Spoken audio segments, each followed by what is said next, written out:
Praise God. ಯೇಸು ಕ್ರಿಸ್ತನ ಹೆಸರಿನಲ್ಲಿ ನಿಮ್ಮನ್ನು ನಾನು ವಂದಿಸ್ತಾ ಇದ್ದೇನೆ. ಬನ್ನಿ ನಾವು ಸ್ವಲ್ಪ ಹೊತ್ತು ದೇವರ ವಾಕ್ಯವನ್ನು ಧ್ಯಾನ ಮಾಡುವ. ದೇವರ ವಾಕ್ಯ ಹೇಳ್ತದೆ, ನಿನ್ನ ಮಕ್ಕಳು ಯೆಹೋವನಿಂದ ಶಿಕ್ಷಿಸಲ್ಪಡುವರು, ಅವರಿಗೆ ಅಧಿಕ ಸುಕ್ಷೇಮವಿರುವುದು.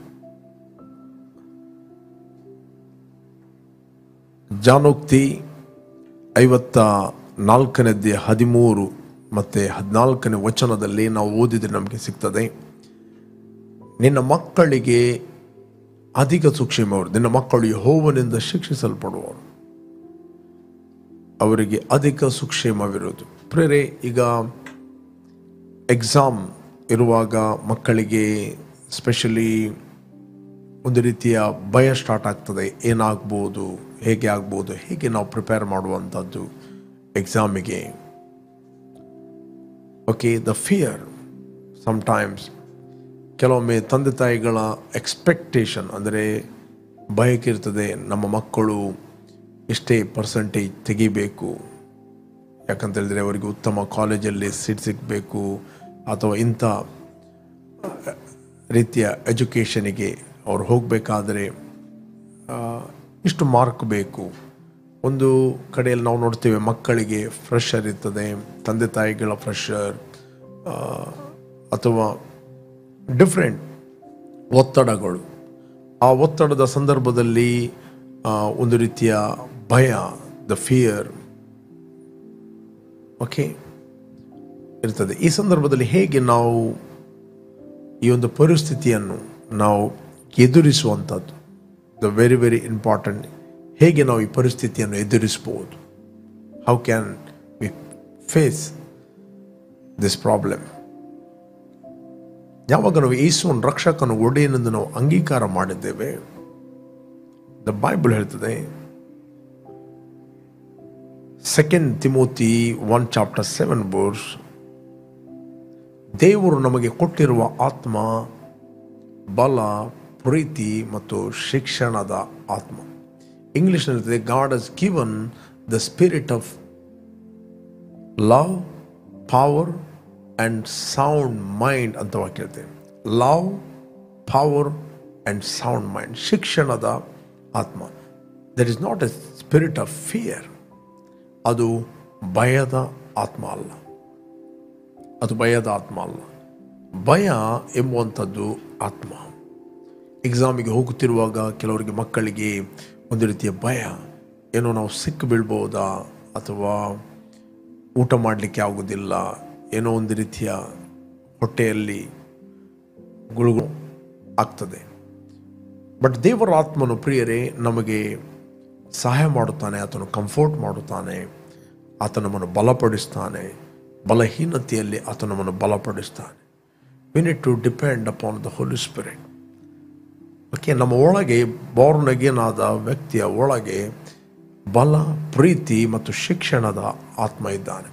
We are not walk by feelings. ನಾವು ಫೀಲಿಂಗಲ್ಲಿ ಜೀವಿಸುವರಲ್ಲ. ಕ್ರಿಶ್ಚಿಯಾನಿಟಿ ಎಂಬುವಂಥದ್ದು ಫೀಲಿಂಗಲ್ಲಿ ಜೀವಿಸುವಂಥದ್ದಲ್ಲ, ನಂಬಿಕೆಯಲ್ಲಿ ಜೀವಿಸುವಂಥದ್ದು. ನಂಬಿಕೆ ದೇವರ ವಾಕ್ಯದ ಮೇಲೆ. ದೇವರ ವಾಕ್ಯವೇ ನಮಗೆ ಆಧಾರ. ಓಕೆ, ಆ ವಾಕ್ಯ ಕೇವಲ ಅಕ್ಷರವಾಗಿರುವಂಥದ್ದಲ್ಲ, ಅದರ ರಿಯಾಲಿಟಿ ನಿಮ್ಮ ಒಳಗೆ ಇದೆ. ಪವಿತ್ರ ಆತ್ಮ ನಿಮ್ಮ ಒಳಗೆ 24/7 ಆತನು ವಾಸ ಮಾಡುತ್ತಾ ಇದ್ದಾನೆ. Christian life is not a natural life, it's a super natural life. Okay, super natural ಕ್ರಿಸ್ತಿಯ ಜೀವಿತ ಎಂಬುವಂಥದ್ದು. ಅದಕ್ಕೆ 2 ಕೊರಿಂಥಿಯನ್ 5:7 ಹೇಳ್ತದೆ, 2 ಕೊರಿಂಥ 5:7 ನಾವು ನೋಡುವವರಾಗಿ ನಡೆಯುವರಲ್ಲ, ನಾವು ನಂಬುವವರಾಗಿ ನಡೀತೀವಿ. ಆದ್ದರಿಂದ ದೇಹ ಎಂಬ ಮನೆಯಲ್ಲಿ ವಾಸ ಮಾಡುವ ತನಕ ನಾವು ಕರ್ತನಿಗೆ ದೂರದಲ್ಲಿರುವ ಪ್ರವಾಸಿಗಳಾಗಿದ್ದೇವೆ ಎಂಬುದನ್ನು ಬಲ್ಲೆವು. ನಮಗೆ ಗೊತ್ತು, ನಾವು ದೇವರಿಗೆ ಪ್ರವಾಸಿ. ಇದನ್ನು ಆಲೋಚಿಸಿ ನಾವು ಧೈರ್ಯವುಳ್ಳವರಾಗಿದ್ದೇವೆ. ಇದನ್ನು ಆಲೋಚಿಸ್ತೇವೆ, ಏನು?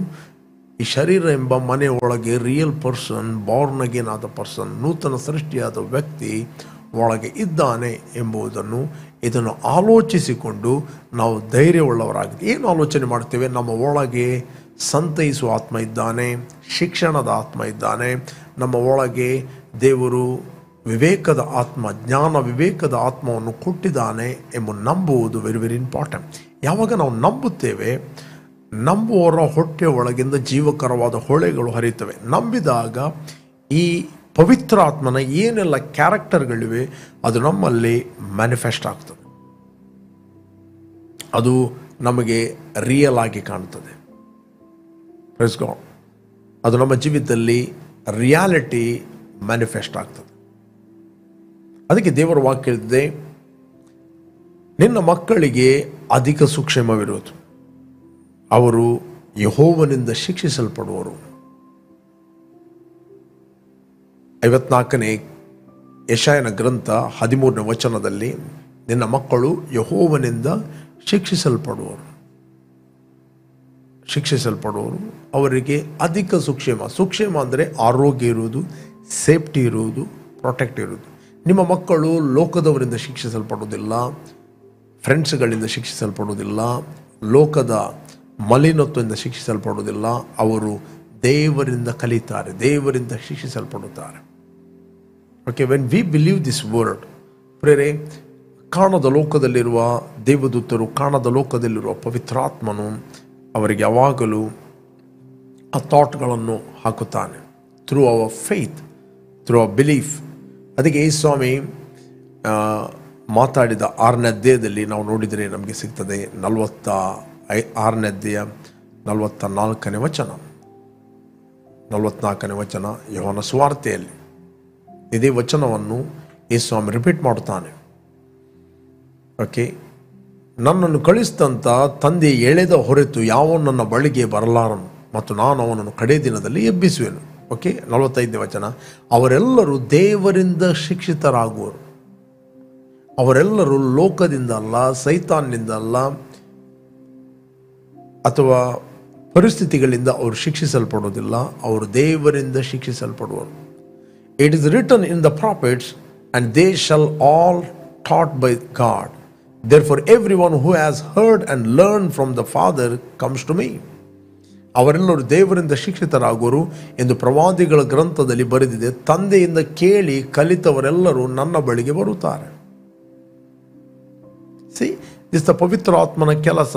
ದಟ್ ಮೀನ್ಸ್ ಯೇಸುವಿನ ಬಳಿಗೆ ನಡೆಸುವಂಥದ್ದು, ನಿಮ್ಮ ಮಕ್ಕಳನ್ನು ದೇವರ ಮಾರ್ಗದಲ್ಲಿ ನಡೆಸುವಂಥದ್ದು, ನಿಮ್ಮ ಮಕ್ಕಳನ್ನು ಧೈರ್ಯದಲ್ಲಿ ನಡೆಸುವ ಆತನು, ಬೋಲ್ಡ್ನೆಸ್ಸಲ್ಲಿ ನಡೆಸುವ ಆತನು, ಜ್ಞಾನದಲ್ಲಿ ನಡೆಸುವ ಆತನು ಬೇರೆ ಯಾರಲ್ಲ, ಈಸ್ ದ ಹೋಲಿ ಸ್ಪಿರಿಟ್. ಆತನು ಪವಿತ್ರ ಆತ್ಮ. ಯಾವಾಗ ನಾವು ಪವಿತ್ರ ಆತ್ಮನ ಕೆಲಸಗಳನ್ನು ನಾವು ಅಕ್ನಾಲೇಜ್ ಮಾಡುತ್ತೇವೆ, ಆ ಪವಿತ್ರಾತ್ಮನ ಕೆಲಸಗಳು ನಮ್ಮಲ್ಲಿ ಮ್ಯಾನಿಫೆಸ್ಟ್ ಆಗುತ್ತವೆ. ಓಕೆ, ನಿಮ್ಮ ಮಕ್ಕಳು ಏನು ಕಲಿತಾ ಇದ್ದಾರೆ, ಏನು ಓದ್ತಾ ಇದ್ದಾರೆ, ಅದೆಲ್ಲ ಸಂಗತಿಗಳನ್ನು ಎಕ್ಸಾಮಲ್ಲಿ ಬರೀತಿರುವಾಗ ಇಫ್ ಯು ಬಿಲೀವ್, ನೀವು ನಂಬುವುದಾದರೆ, ಪವಿತ್ರ ಆತ್ಮನು ಅವೆಲ್ಲವುಗಳನ್ನು ನಿಮ್ಮ ಮಕ್ಕಳಿಗೆ ನೆನಪಿಗೆ ತರುತ್ತಾನೆ. ನೆನಪಿಗೆ ತರುವ ಆತನು ಯಾರು? ಪವಿತ್ರ ಆತ್ಮನು. ಓಕೆ, 14ನೇ ಅಧ್ಯಾಯ 26ನೇ ವಚನ ಯೋಹಾನ ಸುವಾರ್ತೆಯಲ್ಲಿ ಓದಿದೆ ನಮಗೆ ಸಿಗ್ತದೆ. ದ ಗಾಸ್ಪಲ್ ಆಫ್ ಜಾನ್ 14:26 ಅಲ್ಲಿ ಹೇಳ್ತದೆ, 14ನೇ ಅಧ್ಯಾಯ 26ನೇ ವಚನ. ಆದರೆ ಸಹಾಯಕನು, ಅಂದರೆ ನನ್ನ ಹೆಸರಿನಲ್ಲಿ ತಂದೆಯು ಕಳಿಸಿಕೊಡುವ ಪವಿತ್ರಾತ್ಮನೇ ನಿಮಗೆಲ್ಲವನ್ನು ಉಪದೇಶಿಸಿ ನಾನು ನಿಮಗೆ ಹೇಳಿದ್ದನ್ನೆಲ್ಲ ನಿಮ್ಮ ನೆನಪಿಗೆ ತರುವ. Praise God. ಈ ಸ್ವಾಮಿ ಒಂದು ಮಾತು ಹೇಳಿದ, ಅಲ್ಲಿ ಶಿಷ್ಯರಿಗೆ ಅನೇಕ ಸಂಗತಿಗಳು ಮಾತಾಡಿದ. 3.5 ವರ್ಷ ಈ ಸ್ವಾಮಿ ಅನೇಕ ಸಂಗತಿಗಳನ್ನು ಟೀಚ್ ಮಾಡಿದ. ಅವರಿಗೆ ಅನೇಕ ಸಂಗತಿ ಅರ್ಥ ಆಗಲಿಲ್ಲ. ಈಚೆ ಮಾತಾಡಿದಾಗ ಈಚೆಯಿಂದ ಅವರು ಮರೆತು ಹೋಗ್ತಿದ್ದರು. ಬಟ್ ಈ ಸ್ವಾಮಿ ಅವರಲ್ಲಿ ಮಾತಾಡುವಾಗ ಯಾವತ್ತೂ ನಿರಾಶೆಗೊಳ್ಳಿಲ್ಲ. ಓಕೆ, ಈ ಸ್ವಾಮಿ ಹೇಳಿದ, ನಾವು ಮಾತಾಡ್ತೇನೆ, ಸದ್ಯಕ್ಕೆ ನೀವು ಅದನ್ನು ಹೊರಲಾರಿರಿ, ಬಟ್ ಸತ್ಯದ ಆತ್ಮನು ಬಂದಾಗ ಆತನು ಎಲ್ಲವನ್ನು ನಿಮಗೆ ಉಪದೇಶಿಸ್ತಾನೆ, ಮುಂದಾಗುವ ಸಂಗತಿಗಳನ್ನು ಆತನು ನಿಮಗೆ ಪ್ರಕಟಿಸ್ತಾನೆ. It's the work of the Holy Spirit. ಮುಂದಾಗುವ ಸಂಗತಿಗಳನ್ನು, ಪ್ರಿಯರ, ಪ್ರಾಫಿಟಿಕ್ ಗಿಫ್ಟ್ ಅದು ನಿಲ್ಲಿಲ್ಲ, ಅದು ಈಗ ಸಹ ವರ್ಕ್ ಆಗ್ತಾ ಇದೆ. ಯಾಕಂದರೆ ಪವಿತ್ರ ಆತ್ಮನಿದ್ದಾನೆ. ಮುಂದಾಗುವ ಸಂಗತಿಗಳನ್ನು ಪ್ರಕಟಿಸುವ ಆತನು ಪವಿತ್ರ ಆತ್ಮನು. Praise God. ಯೇಸು ಸ್ವಾಮಿ ಹೇಳಿದ್ದು, ಮುಂದಾಗುವ ಸಂಗತಿಗಳನ್ನು ಆತನು ಪ್ರಕಟಿಸುವ ಆತನ ಕೆಲಸ ನಿಂತು ಹೋಗಲಿಲ್ಲ. ಆತನು ಆದಿ ಸಭೆಯಲ್ಲಿ ಹೇಗಿದ್ದಾನೋ ಈಗ ಸಹ ನಾಳೆ ಆತನು ಏಕರೀತಿಯಾಗಿರುತ್ತಾನೆ ಅಂಟಿಲ್ ಕ್ರಿಸ್ತನ ಪ್ರತ್ಯಕ್ಷತೆವರೆಗೆ, ಸಭೆ ಇರುವವರೆಗೆ. ಓಕೆ, ಇಲ್ಲಿ ಆದರೆ ಸಹಾಯಕನು ಅಂದರೆ ನನ್ನ ಹೆಸರಿನಲ್ಲಿ ತಂದೆಯು ಕಳಿಸಿಕೊಡುವ ಪವಿತ್ರ ಆತ್ಮನೇ ನಿಮಗೆಲ್ಲವನ್ನು ಉಪದೇಶಿಸಿ ನಾನು ನಿಮಗೆ ಹೇಳಿದ್ದೆನಲ್ಲ ನಿಮ್ಮ ನೆನಪಿಗೆ ತರುವ. ಕೆಲವರು ಮಾತಾಡೋದುಂಟು, ಅದು ಯೇಸು ಹೇಳಿದ್ದು ಮಾತ್ರ ನೆನಪಿಗೆ ತರ್ತಾನೆ, ಬೇರೆ ಎಲ್ಲ ನೆನಪಿಗೆ ತರೋದಿಲ್ಲ. ಓಕೆ, ಹೀಗೆ ಸಹ ಮಾತಾಡ್ಬೋದು. ನೋ, ಪವಿತ್ರಾತ್ಮನ ಕೆಲಸ ಏನಂತ ಹೇಳಿದರೆ ದೇವರ ವಾಕ್ಯಗಳನ್ನು ನೆನಪಿಗೆ ತರುವ ಆತನು, ಅಥವಾ ಒಳ್ಳೆಯ ಸಂಗತಿಗಳನ್ನು ನೆನಪಿಗೆ ತರುವ ಆತನು.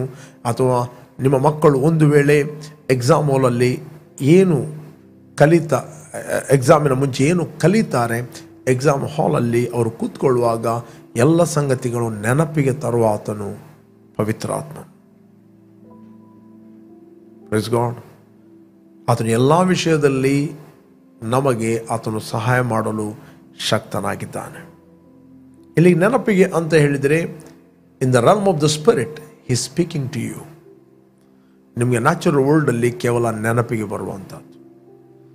That is one type the spirit of God is speaking to you. ನಿಮ್ಮ ಹತ್ರ ಆತನು ಮಾತಾಡುತ್ತಾನೆ, ನಿಮಗೆ ಒಳ್ಳೆಯ ಆಲೋಚನೆಗಳು ಬರ್ತವೆ, ನೆನಪಿಗೆ ಬರುತ್ತದೆ.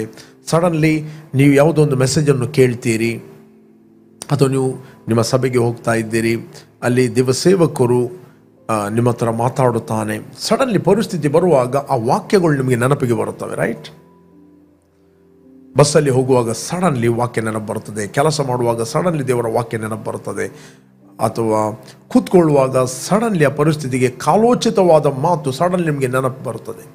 ಆ ಮೂಮೆಂಟಲ್ಲಿ ಅದು ಪವಿತ್ರಾತ್ಮನು ಮಾತಾಡುವ ಸಂಗತಿ ಆಗಿದೆ. That means Spirit of God is speaking to you. Okay, ಪವಿತ್ರ ಆತ್ಮ ನೆನಪಿಗೆ ತರ್ತಾನೆ. ಅದೇ ರೀತಿ ನೀವು ಏನು ಕಾಲೇಜಲ್ಲಿ, ಸ್ಕೂಲಲ್ಲಿ ನೀವು ಏನು ಕಲಿತಿದ್ದೀರಿ, ಆ ಪವಿತ್ರ ಆತ್ಮನು ಅದಕ್ಕೆ ಕೂಡ ನಿಮಗೆ ಹೆಲ್ಪ್ ಮಾಡುತ್ತಾನೆ. ನೀವು ಎಕ್ಸಾಮಲ್ಲಿ ಕೂತ್ಕೊಂಡಾಗ, ನೀವು ನಂಬಿಕೆಯಲ್ಲಿ ಹೋದಾಗ ಪವಿತ್ರ ಆತ್ಮನು ನಿಮ್ಮಲ್ಲಿ ಮಾತಾಡುತ್ತಾನೆ.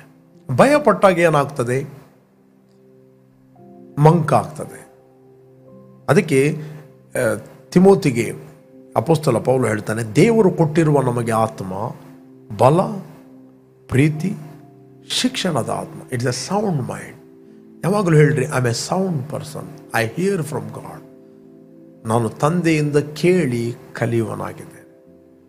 ಆತ ನಿಮಗೆ ಬೆಟರ್ ಕಲಿಸ್ತಾನೆ, ಒಳ್ಳೆಯ ರೀತಿಯಲ್ಲಿ ಆತನು ಕಲಿಸ್ತಾನೆ. You are trained by God, not trained by the world, not trained by bad friends. ನೀವು ತಪ್ಪಾದ ವ್ಯಕ್ತಿಗಳಿಂದ ನೀವು ಕಲಿಯುವುದಿಲ್ಲ, ಲೋಕದವರಿಂದ ನಿಮ್ಮ ಮಕ್ಕಳು ಕಲಿಯುವುದಿಲ್ಲ, ಲೋಕದ ಮಾಡೆಲ್ಗಳನ್ನು ನೋಡಿ ಕಲಿಯುವುದಿಲ್ಲ. ನಿಮ್ಮ ಮಕ್ಕಳು ದೇವರಿಂದ ಕೇಳಿ ಅವರು ಕಲಿತಾರೆ. ಪವಿತ್ರಾತ್ಮ ನಿಮ್ಮ ಮಕ್ಕಳಿಗೆ ಸಹಾಯ ಮಾಡುತ್ತಾನೆ. ಇನ್ನೊಂದು ಸಂಗತಿ ಏನಂತ ಹೇಳಿದರೆ, ನಿಮ್ಮ ಮಕ್ಕಳ ವಿಷಯದಲ್ಲಿ ಯಾವಾಗಲೂ ನಿಮಗೆ ನಂಬಿಕೆ ಇರಲಿ. Praise God.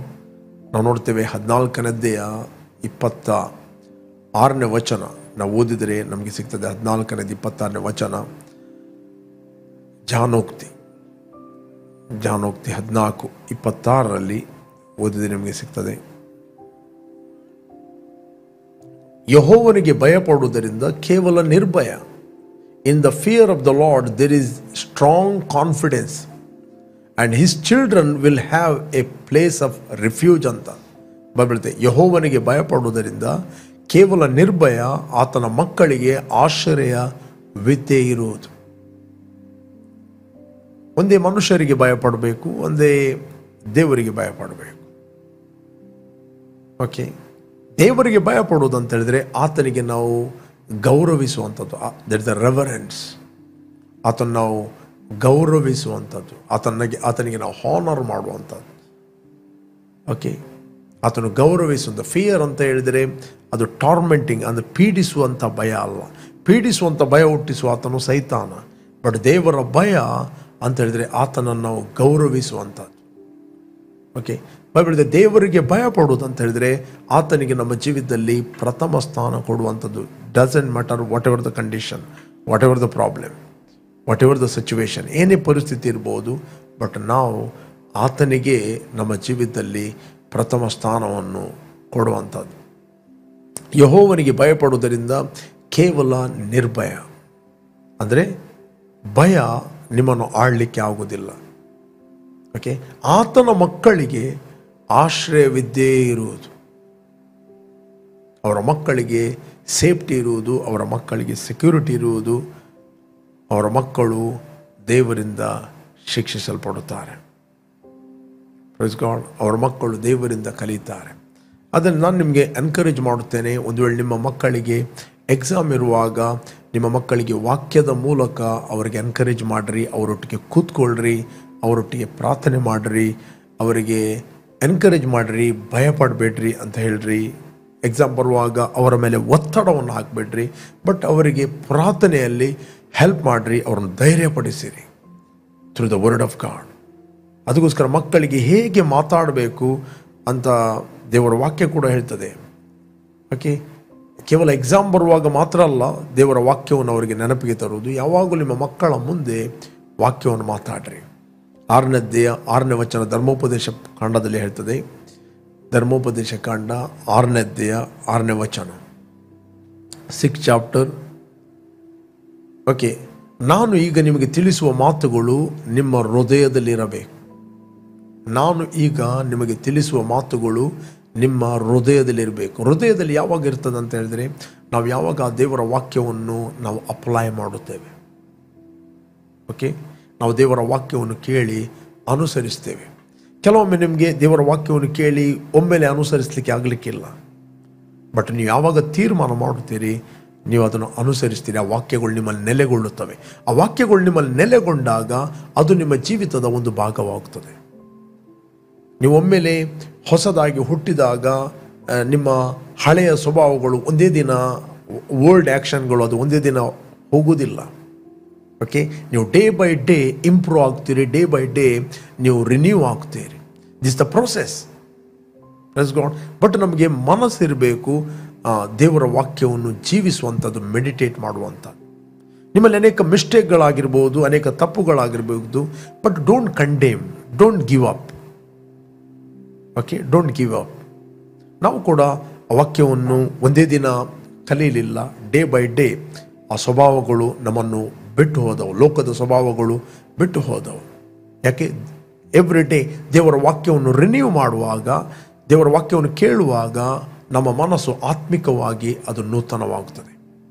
ಆ ಹಳೆಯ ಸ್ವಭಾವಗಳು ತನ್ನಷ್ಟಕ್ಕೆ ಅದು ಬಿಟ್ಟು ಹೋಗ್ತವೆ. ಹಳೆಯ ಮಾತುಗಳು, ಲೋಕದ ಮಾತುಗಳು ಬಿಟ್ಟು ಹೋಗ್ತವೆ. ಇಲ್ಲಿ ಬೈಬಲ್ ಹೇಳ್ತದೆ, ನಿಮ್ಮ ಹೃದಯದಲ್ಲಿ ಇಡೀರಿ. ಫಸ್ಟ್ ಆಫ್ ಆಲ್ ಇವುಗಳನ್ನು ನಿಮ್ಮ ಮಕ್ಕಳಿಗೆ ಅಭ್ಯಾಸ ಮಾಡಿಸಿ, ಮನೆಯಲ್ಲಿ ಕೂತಿರುವಾಗಲೂ, ದಾರಿಯಲ್ಲಿ ನಡೆಯುವಾಗಲೂ, ಮಲಗುವಾಗಲೂ, ಏಳುವಾಗಲೂ ಇವುಗಳ ವಿಷಯದಲ್ಲಿ ಮಾತಾಡಬೇಕು. Praise God. ಇವುಗಳನ್ನು ನಿಮ್ಮ ಮಕ್ಕಳಿಗೆ ಅಭ್ಯಾಸ ಮಾಡಿಸಿ, ಅಂದರೆ ಬಾಯಾಟ ಮಾಡಿಸಿ. ಒಂದು ಸ್ಕ್ರಿಪ್ಚರ್ ಎವ್ರಿ ಡೇ ಅವರಿಗೆ ಬಾಯಾಟ ಮಾಡಿಸಿ, ಅಭ್ಯಾಸ ಮಾಡಿಸಿ. ಅವ್ರಿಗೆ ಕೂತ್ಕೊಳ್ಳಿಸಿರಿ. ಎವ್ರಿ ಡೇ ಒಂದು ಸ್ಕ್ರಿಪ್ಚರ್ ಅವರು ಬಾಯಾಟ ಮಾಡಿದರೆ ಅವರು ಕಲಿತಾರೆ. ಹೋಲ್ ಡೇ ಆ ಒಂದು ಸ್ಕ್ರಿಪ್ಚರನ್ನು ಅವರು ಮೆಡಿಟೇಟ್ ಮಾಡಿದರೆ, ಒಮ್ಮೆಲೆ ಅಲ್ಲ, ವರ್ಷದಲ್ಲಿ 365 ದಿನ ಅವರಲ್ಲಿ ಆ ವರ್ಡ್ ಅದು ಉಳಿಯುತ್ತದೆ. ನಿಮ್ಮ ಮಕ್ಕಳು ಬೆಳೆಯುತ್ತಿರುವಾಗ ಎನಿ ಸಂದರ್ಭ ನಿಮ್ಮ ಹತ್ರ ವಾಕ್ಯ ಇದೆ ಅಂತ ಹೇಳಿದ್ರೆ ಮೈಂಡಲ್ಲಿ ಪವಿತ್ರಾತ್ಮನ ವಾಕ್ಯಗಳನ್ನು ನೆನಪಿಗೆ ತರುತ್ತಾನೆ. ನಿಮ್ಮ ಮಾನಿಟರಲ್ಲಿ ಏನಾದರೂ ಬರಬೇಕಾದ್ರೆ ಹಾರ್ಡ್ ಡಿಸ್ಕಲ್ಲಿ ಏನಾದರೂ ಇರಬೇಕು. ಕಂಪ್ಯೂಟರ್ನ ಹಾರ್ಡ್ ಡಿಸ್ಕಲ್ಲಿ ಏನಿಲ್ಲ ಅಂತ ಹೇಳಿದ್ರೆ ಹೇಗೆ ಬರುವುದು ಮೇಲೆ? ರೈಟ್. ನಿಮ್ಮ ಮಕ್ಕಳಿಗೆ ಅಭ್ಯಾಸ ಮಾಡಿಸಿ, ಮನೆಯಲ್ಲಿ ಕೂತಿರುವಾಗ ಇವರ ಸುದ್ದಿಯನ್ನು ಮಕ್ಕಳ ಮುಂದೆ ಡಿಸ್ಕಸ್ ಮಾಡಬೇಡ್ರಿ. ಏನು ನೀವು ಮಾತಾಡುವಂಥದ್ದು ಅದನ್ನು ಪ್ರೈವೇಟ್ ಆಗಿ ಮಾತಾಡ್ರಿ. ಓಕೆ, ಮಕ್ಕಳ ಮುಂದೆ ಡಿಸ್ಕಸ್ ಮಾಡಬೇಡ್ರಿ. ಅವರು ಸರಿ ಇಲ್ಲ, ಇವರು ಸರಿ ಇಲ್ಲ, ಅವರು ಹಾಗೆ, ಇವರು ಹೀಗೆ ಮಾತಾಡಬೇಡ್ರಿ. ಒಂದು ವೇಳೆ ನೀವು ಆ ರೀತಿಯಾಗಿ ಮಾತಾಡಿದರೆ ನಿಮ್ಮ ಮಕ್ಕಳು ನಿಮ್ಮ ಮುಂದೆ ಕೇಳ್ತಾರೆ. ನಿಮ್ಮ ಮಕ್ಕಳೇ ಒಂದು ದಿನ ನಿಮಗೆ ಉರುಲಾಗುತ್ತಾರೆ. ಓಕೆ, ಅವರು ಬೆಳೆಯುತ್ತಿರುವಾಗ ಅವರಿಗೆ ದೇವರ ವಾಕ್ಯದ ವಿಷಯದಲ್ಲಿ ಸೀರಿಯಸ್ನೆಸ್ ಇರುವುದಿಲ್ಲ. ಓಕೆ, ಸೀರಿಯಸ್ನೆಸ್ ಇರುವುದಿಲ್ಲ. ಆ ಸೀರಿಯಸ್ನೆಸ್ ಬಿಟ್ಟು ಹೋಗ್ತಾರೆ. ಆ ವಾಕ್ಯದ ಮೇಲೆ ಅವರಿಗೆ ನಂಬಿಕೆ ಇರುವುದಿಲ್ಲ. ಅವರೊಂದು ರಿಲಿಜನಲ್ಲಿ ಬೆಳೆದ ಹಾಗೆ ಬೆಳೆಯುತ್ತಾರೆ ಅಷ್ಟೇ. ಓಕೆ, ಇವುಗಳನ್ನು ನಿಮ್ಮ ಮಕ್ಕಳಿಗೆ ಅಭ್ಯಾಸ ಮಾಡಿಸಿ, ಮನೆಯಲ್ಲಿ ಕೂತಿರುವಾಗ, ದಾರಿಯಲ್ಲಿ ನಡೆಯುವಾಗ, ಈ ವಾಕ್ಯದ ಬಗ್ಗೆ ಮಾತಾಡ್ರಿ. ಅವ್ರದ್ದು ಡಿಸ್ಕಸ್ ಮಾಡಿ ಆ ವಾಕ್ಯವನ್ನು ಪ್ರೀತಿಯಿಂದ. ಮಲಗುವಾಗಲೂ ಆ ವಾಕ್ಯಗಳನ್ನು ಮಾತಾಡ್ರಿ. ಮಲಗುವಾಗ ಪ್ರಾರ್ಥನೆ ಮಾಡಿ, ವಾಕ್ಯ ಹಿಡಿದು ಪ್ರಾರ್ಥನೆ ಮಾಡಲಿಕ್ಕೆ ಮಲಗುವಂಥ ಅಭ್ಯಾಸ ಮಾಡಿಸಿರಿ. ದಾವೀದನು ಹೇಳುತ್ತಾನೆ, ನಾನು ನಿರ್ಭಯವಾಗಿರುವುದರಿಂದ ನಾನು ಮಲಗಿಕೊಂಡಾಗ ಸುಖವಾಗಿ ನಾನು ನಿದ್ರೆ ಮಾಡಿ ಎತ್ತೇನು ಅಂತ. ರೈಟ್? ನಾನು ಮಲಗುವಾಗ ಆ ಮಕ್ಕಳಿಗೆ ಹೆದರಿಸಬೇಡ್ರಿ.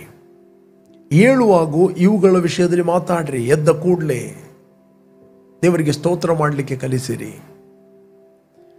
ನೀವು ಇದನ್ನು ಎವ್ರಿ ಡೇ ಮಾಡೋದಿಲ್ಲ ಅಂತ ಹೇಳಿದರೆ, ನೀವು 6 ತಿಂಗಳಿಗೊಮ್ಮೆ ಮಾಡಿದರೆ ಅವರಿಗೆ ಏನೋ ಒಂದು ಕಿರಿಕಿರಿ ಆಗ್ತದೆ, ಏನೋ ಒಂದು ಎಳೆದಾಗೆ ಆಗ್ತದೆ, ಅಥವಾ ನೀವು ಬೊಬ್ಬೆ ಆಗ್ತೀರಿ, ಫ್ರೆಶರ್ ಆಗ್ತೀರಿ, ಮತ್ತು ಅವರಿಗೆ ಅದರ ವಿಷಯದಲ್ಲಿ ದ್ವೇಷ ಬರಲಿಕ್ಕೆ ಸ್ಟಾರ್ಟ್ ಆಗ್ತದೆ.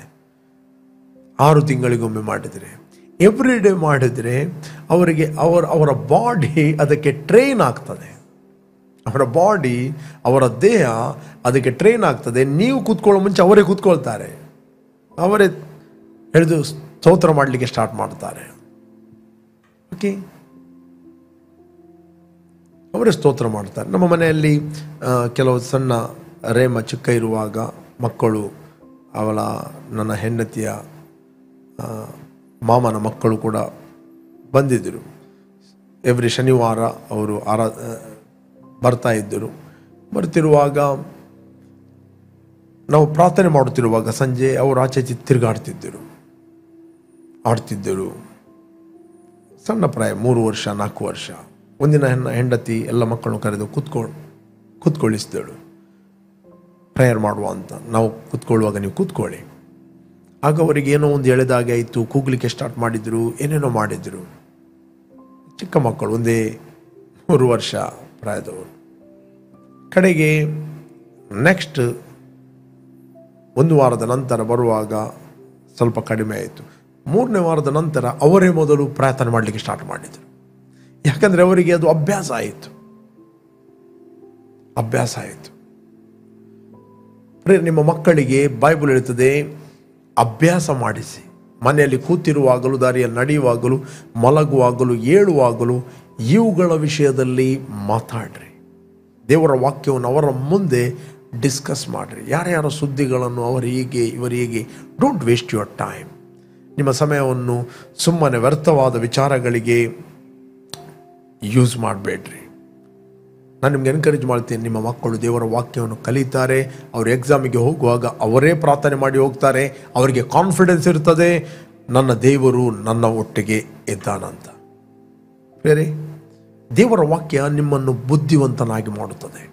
ಅದಕ್ಕೆ ಕೀರ್ತನೆಗಾರ 119ನೇ ಕೀರ್ತನೆ 99ನೇ ವಚನದಲ್ಲಿ ಹೇಳ್ತದೆ, ನಿನ್ನ ನುಡಿಗಳು, ನಿನ್ನ ಕಟ್ಟಾಳೆಗಳೇ ನನ್ನ ಧ್ಯಾನವಾದ್ದರಿಂದ ನನ್ನ ಉಪಾಧ್ಯಾಯರಿಗಿಂತಲೂ ನಾನು ಜ್ಞಾನಿ.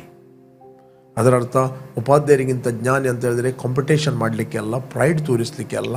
ಅವರ ಅಂಡರ್ಸ್ಟ್ಯಾಂಡಿಂಗ್ ಅಲ್ಲಿ ಓಪನ್ ಆಗ್ತದೆ. ಓಕೆ, ನಾವು ದೇವರ ವಾಕ್ಯವನ್ನು ಕಲಿಯುವಂಥದ್ದು ಇನ್ನೊಬ್ಬರನ್ನು ಕೆಳಗೆ ಹಾಕಲಿಕ್ಕೆ ಅಲ್ಲ, ಇನ್ನೊಬ್ಬರು ಬುದ್ಧಿವಂತ ನಾವು ತೋರಿಸಲಿಕ್ಕೆ ಅಲ್ಲ. ಆ ಅಟಿಟ್ಯೂಡ್ ಇದ್ದರೆ ದೇವರ ವಾಕ್ಯ ನಮಗೆ ಅರ್ಥವಾಗಬೇಕಾದ ರೀತಿಯಲ್ಲಿ ಅದು ಅರ್ಥವಾಗುವುದಿಲ್ಲ. ನಾವು ದೇವರ ವಾಕ್ಯವನ್ನು ಕಲಿಬೇಕು ಕೇವಲ ಜೀವಿಸಲಿಕ್ಕೆ. ಎಲ್ಲಿ ನಾವು ಸರಿ ಇಲ್ಲ ಅಲ್ಲಿ ದೇವರ ವಾಕ್ಯದ ಮೂಲಕ ಮಾತ್ರ ನಾವು ಸರಿಪಡಿಸಬಹುದು ಅಷ್ಟೇ. ಎವ್ರಿ ಡೇ ನಾವು ನಮ್ಮನ್ನು ಸರಿಪಡಿಸುವರಾಗಿದ್ದೇವೆ. ಎವ್ರಿ ಡೇ ನಾವು ವಾಕ್ಯವನ್ನು ಯಾಕೆ ಓದುವುದು? ನಮ್ಮನ್ನು ನಾವು ಸರಿಪಡಿಸಲಿಕ್ಕೆ. ನಾವು ಸರಿ ಇದ್ದೇವೆ ಅಂತ ವಾಕ್ಯ ಓದುವುದಲ್ಲ. ಎವ್ರಿ ಡೇ ನಾವು ಮುಖವನ್ನು ತೊಳಿತೇವೆ ನೀರಿನಿಂದ. ಯಾಕೆ? ನಮ್ಮನ್ನು ನಾವು ಕ್ಲೀನ್ ಮಾಡುತ್ತೇವೆ. ಇಲ್ಲ, ನಾನು 1 ವರ್ಷದ ಹಿಂದೆ ಸ್ನಾನ ಮಾಡಿದ್ದು, ಈಗ ಯಾಕೆ ಮಾಡುವುದು ಅದೇ ನೀರು ನಾವು ಹೇಳುವುದಿಲ್ಲ. ಎವ್ರಿ ಡೇ ನಾವು ಸ್ನಾನ ಮಾಡುತ್ತೇವೆ, ಅದು ಕ್ಲೀನ್ ಮಾಡ್ತದೆ. ಅದೇ ರೀತಿ ದೇವರ ವಾಕ್ಯ ಕೂಡ ನಮ್ಮನ್ನು ತೊಳೆಯುತ್ತದೆ. ಯೇಸು ಹೇಳಿದ, ನಾನು ಮಾತಾಡಿದ ಮಾತುಗಳಿಂದ ನೀವು ಶುದ್ಧರಾದಿರಿ.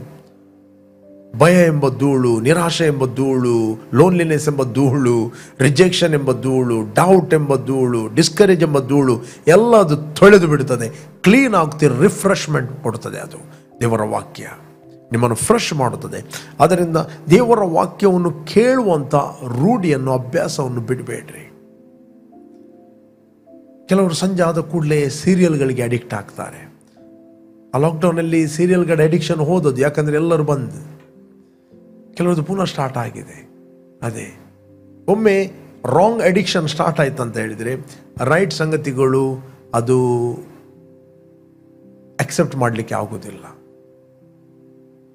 ಏನು ನೀವು ಕಲಿತಿದ್ದೀರಿ ಅದನ್ನು ಕಾಪಾಡಿಕೊಳ್ಳ್ರಿ, ಅದರಲ್ಲಿ ನೀವು ಬೆಳೆಯಿರಿ, ಅದರಲ್ಲಿ ಪ್ರಜ್ವಲಿಸಿರಿ, ಅನೇಕರಿಗೆ ಆಶೀರ್ವಾದವಾಗಿ. ನಾನು ಎಲ್ಲ ಮಕ್ಕಳಿಗೆ ನಾನು ಎನ್ಕರೇಜ್ ಮಾಡ್ತೇನೆ, let us pray for you. ನಿಮಗೋಸ್ಕರ ನಾವು ಪ್ರಾರ್ಥನೆ ಮಾಡುತ್ತೇವೆ. ಧೈರ್ಯವಾಗಿರಿ, ಧೈರ್ಯವಾಗಿ ಕಲಿಯಿರಿ. ಪವಿತ್ರಾತ್ಮನು ನಿಮಗೆ ಹೆಲ್ಪ್ ಮಾಡುತ್ತಾನೆ. ಆತ ನೀವು ಏನು ಸಂಗತಿ ಕಲಿತಾ ಇದ್ದೀರಿ ಆತ ನೆನಪಿಗೆ ತರಲು ಶಕ್ತನಾಗಿದೆ. ಹೋಲಿ ಸ್ಪಿರಿಟ್ ಇಸ್ ಸೋ ರಿಯಲ್. ಅದು ಕೇವಲ ಮಾತು ಅಲ್ಲ, ಅದನ್ನು ಕೇವಲ ಶಕ್ತಿ ಅಲ್ಲ, ಆತನು ಒಬ್ಬ ವ್ಯಕ್ತಿಯಾಗಿದ್ದಾನೆ. ನಿಮಗೆ ಆತನು ಹೆಲ್ಪ್ ಮಾಡುತ್ತಾನೆ. Let's pray. ನಾವು ಪ್ರಾರ್ಥನೆ ಮಾಡುವ. ಒಂದು ವೇಳೆ ನೀವು ಯೇಸುವನ್ನು ರಕ್ಷಕನ ಒಡೆಯನನ್ನು ಅಂಗೀಕಾರ ಮಾಡಲಿಲ್ಲ ಅಂತ ಹೇಳಿ, this right time. Call Jesus in your heart. I will lead you in prayer. Thank you Lord, thank you Father. ತಂದೆ, ನೀನು ನನ್ನ ಮೇಲೆ ಎಷ್ಟೋ ಪ್ರೀತಿಯನ್ನು ಮಾಡಿ ನಿನ್ನ ಒಬ್ಬನೇ ಮಗನಾದ ಯೇಸುವನ್ನು ನನಗೋಸ್ಕರ ಕಳಿಸ್ತಿ. ಆತ ನನಗೋಸ್ಕರ ಸತ್ತು ಹೂಣಲ್ಪಟ್ಟು 3ನೇ ದಿನ ಸತ್ತವರ ಒಳಗಿಂದ ಎದ್ದು ಬಂದನೆಂದು ನಾವು ನಮ್ಮ ಹೃದಯದಲ್ಲಿ ನಂಬುತ್ತೇವೆ ಮತ್ತು ಬಾಯಿಂದ ನಾವು ಅರಿಕೆ ಮಾಡುತ್ತೇವೆ. ಯೇಸುವೇ ನಮ್ಮ ಕರ್ತನೆಂದು ನೀನು ವಾಗ್ದಾನ ಮಾಡಿದ ಪವಿತ್ರಾತ್ಮ ವರವನ್ನು ನಂಬಿಕೆಯ ಮೂಲಕ ನಾವು ಹೊಂದುತ್ತೇವೆ. We thank you Holy Spirit. ತಂದೆ, ಇವತ್ತು ನೀನು ಮಾತಾಡಿದಿ, ನಿನ್ನ ಮಕ್ಕಳು ಯೆಹೋವನಿಂದ ಶಿಕ್ಷಿಸಲ್ಪಡುವರು, ಅವರಿಗೆ ಅಧಿಕ ಸುಕ್ಷೇಮವಿರುವುದು. ಯಾರೆಲ್ಲ ಮಕ್ಕಳಿದ್ದಾರೆ ತಂದೆ, ಈಗ ಎಕ್ಸಾಮಿಗೆ ಅವರು ಪ್ರಿಪೇರ್ ಮಾಡುವಾಗ ಅವರು ನಿನ್ನಿಂದ ಕೇಳಲಿ, ನಿನ್ನಿಂದ ಕಲಿಯಲಿ. ಎಲ್ಲ ಭಯದ ಸ್ವರಗಳು, ಎಲ್ಲ ನಿರಾಶೆಯ ಸ್ವರಗಳು, ಫೇಲಿಯರ್ ಸ್ವರಗಳು, ಲಿಮಿಟೇಷನ್ ಸ್ವರಗಳು ಎಲ್ಲವೂ ಕಳಚಲ್ಪಡಲಿ ಎಂದು ನಾವು ಪ್ರಾರ್ಥಿಸ್ತೇನೆ. ಎಲ್ಲ ಮಕ್ಕಳು ಧೈರ್ಯವಾಗಿರಲಿ. ನೀನು ಕೊಟ್ಟಂಥ ಆತ್ಮ ಬಲ, ಪ್ರೀತಿ, ಸ್ವಸ್ಥ ಬುದ್ಧಿ ಆತ್ಮ, ಅದು ಭಯದ ಆತ್ಮ ಅಲ್ಲ. We take authority over every fear. We break you and cancel by the power of the Holy Spirit. We release your angels and boldness, oh God. ತಂದೆ, ಇವರು ಪ್ರಾರ್ಥಿಸ್ತಾ ಇದ್ದಾರೆ, ಎಲ್ಲ ಮಕ್ಕಳು ಒಳ್ಳೆಯ ರೀತಿಯಲ್ಲಿ ಎಕ್ಸಾಮಿಗೋಸ್ಕರ ಅವರು ಪ್ರಿಪೇರ್ ಮಾಡುವಂತೆ, ಅವರಿಗೆ ಕಲಿಯಲು ಬೇಕಾದ ಆಸಕ್ತಿಯನ್ನು ನೀನು ಬಿಡುಗಡೆ ಮಾಡಬೇಕಾಗಿ ನಾನು ಪ್ರಾರ್ಥಿಸ್ತೇನೆ. ಅವರ ಮೈಂಡ್ ಓಪನ್ ಆಗಲಿ, ಹಾರ್ಟ್ ಓಪನ್ ಆಗಲಿ ಎಂದು ನಾವು ಪ್ರಾರ್ಥಿಸ್ತಾ ಇದ್ದೇನೆ. Thank you Lord. ಅವರಿಗೆ ನಿನ್ನ ಸ್ವರವು ಕೇಳಿಸಲ್ಪಡಲಿ. ಎಲ್ಲ ನಿರಾಶೆಯ ಸ್ವರಗಳು, ಡಿಸ್ಕರೇಜ್ಮೆಂಟ್ ಸ್ವರಗಳು ಯೇಸುವಿನ ನಾಮದಲ್ಲಿ ನಾನು ಗದರಿಸ್ತಾ ಇದ್ದೇನೆ, ಬಿಟ್ಟು ಹೋಗಲಿ. ತಂದೆ, ನಾನು ಪ್ರಾರ್ಥಿಸ್ತಾ ಇದ್ದೇನೆ, ಅವರು ಎಕ್ಸಾಮ್ಗೆ ಹೋಗುವಾಗ ಆರೋಗ್ಯದಲ್ಲಿ ಹೋಗಲಿ. ನಿನ್ನ ವಾಕ್ಯ ಹೇಳ್ತದೆ, ನಿನ್ನ ಮಕ್ಕಳಿಗೆ ಅಧಿಕ ಸುಕ್ಷೇಮವಿರುವುದು. They are safe, they are healthy and protected O God by the power of the Holy Spirit. ತಂದೆ, ಅವರು ಎಕ್ಸಾಮ್ ಹಾಲಿಗೆ ಹೋಗುತ್ತಿರುವಾಗ ಉತ್ತಮ ರೀತಿಯಲ್ಲಿ ತಮ್ಮನ್ನು ಪ್ರಿಪೇರ್ ಮಾಡುವಂತೆ, ಪವಿತ್ರಾತ್ಮನ ಯಾವ ಸಂಗತಿಗಳನ್ನು ಓದಬೇಕು ಅವರಿಗೆ ಅರ್ಥವಾಗುವಂತೆ ನೀನು ಸಹಾಯ ಮಾಡುತ್ತಿ. ಅವರ ಅಂಡರ್ಸ್ಟ್ಯಾಂಡಿಂಗ್ ಎನ್ಲೈಟ್ ಆಗಲಿ, ಓಪನ್ ಆಗಲಿ. ಮತ್ತು ಎಕ್ಸಾಮ್ ಹಾಲಲ್ಲಿ ಕೂತ್ಕೊಳ್ಳುವಾಗ ಅವರು ಬೋಲ್ಡ್ನೆಸ್ ಅಲ್ಲಿ ಬರೆಯುವಂತೆ, ಅವರು ಏನೆಲ್ಲ ಕಲಿತಿದ್ದಾರೋ ಅದೆಲ್ಲ ಸಂಗತಿಗಳು ಪವಿತ್ರಾತ್ಮನ ನೀನು ನೆನಪಿಗೆ ತರುವ ಆತನಾಗಿದ್ದಿ. ಅದಕ್ಕೋಸ್ಕರ ನಾನು ಸ್ತೋತ್ರವನ್ನು ಸಲ್ಲಿಸ್ತಾ ಇದ್ದೆ. With thank you Lord answering our prayer O God. ಎಲ್ಲ ಮಕ್ಕಳು ಕರ್ತನೆ ಉತ್ತಮವಾದ ಅಂಕಗಳನ್ನು ತೆಗೆಯುವಂತೆ ಅನೇಕರಿಗೆ ಅವರು ಸಾಕ್ಷಿ ಆಗಲಿ, ಅನೇಕ ಮಕ್ಕಳನ್ನು ಇವರು ಉತ್ತೇಜನಪಡಿಸಲಿ ಎಂದು ನಾನು ಪ್ರಾರ್ಥಿಸ್ತಾ ಇದ್ದೀನಿ. ಯೇಸು ನಾಮದಲ್ಲಿ ತಂದೆ, ಆಮೆನ್, ಆಮೆನ್, ಆಮೆನ್, ಆಮೆನ್.